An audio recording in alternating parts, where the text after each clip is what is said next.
ലോകത്തിന്റെ പാപം ചുമക്കുന്ന ദൈവത്തിന്റെ കുഞ്ഞാടെന്നൊക്കെ പറയുമ്പോൾ നിങ്ങൾ ഓർക്കണം, നമ്മൾ ഉള്ളിൽ കൊണ്ട് നടക്കുന്ന എല്ലാ സങ്കടങ്ങളും ആവാഹിച്ചെന്ന് വേണമെങ്കിൽ പറയത്തക്ക രീതി ഉള്ളിൽ കൊണ്ട് നടന്ന ഒരാളാണ് നമ്മുടെ കർത്താവ്. അതിൻ്റെ കൂടെ ഈ മരണഭയമുണ്ട്. അങ്ങനെയാണെങ്കിൽ ദുഃഖവെള്ളിയുടെ മരണത്തിന് 3 ദിവസം മുമ്പ് എത്രത്തോളം കർത്താവിന്റെ മനസ്സ് വേദനിച്ചിട്ടുണ്ടാവും.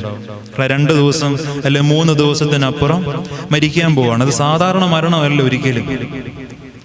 കുരിശുമരണത്തിൻ്റെയൊക്കെ ഒരു കാഠിന്യം നിങ്ങൾക്കറിയാവുന്ന മനസ്സിലാക്കുന്നത്. തെറ്റ് ചെയ്തവന്റെ മൃതശരീരം പോലും ഭൂമി കിടക്കരുതെന്നുള്ള വിശ്വാസത്തിൽ ഉണ്ടായി വന്നതാണ് ഈ കുരിശുമരം. ഇതിങ്ങനെ ആകാശത്തിനും ഭൂമിക്ക് ഈ മനുഷ്യരെ കുത്തി നിർത്തുക. അക്ഷരാർത്ഥത്തിൽ വേണേ പറവകൾ വന്ന് കൊത്തി തിന്നും, അല്ലെങ്കിൽ ഈ ദേഹത്തെ മുറിവിൽ ചോര വാർന്ന് ചാവും. കിട്ടാവുന്നതിന്റെ ഇരട്ടി അടി കിട്ടിയതുകൊണ്ട് കർത്താവ് മണിക്കൂറുകൾക്കുള്ളിൽ മരിച്ചു, അത്രേ ഉള്ളൂ. ബാക്കി കുരിശുമരണങ്ങളിൽ ഈ മനുഷ്യൻ അല്പപ്രാണിയായിട്ട് ദിവസങ്ങളോളം കിടക്കുന്ന ചരിത്രമാണ്.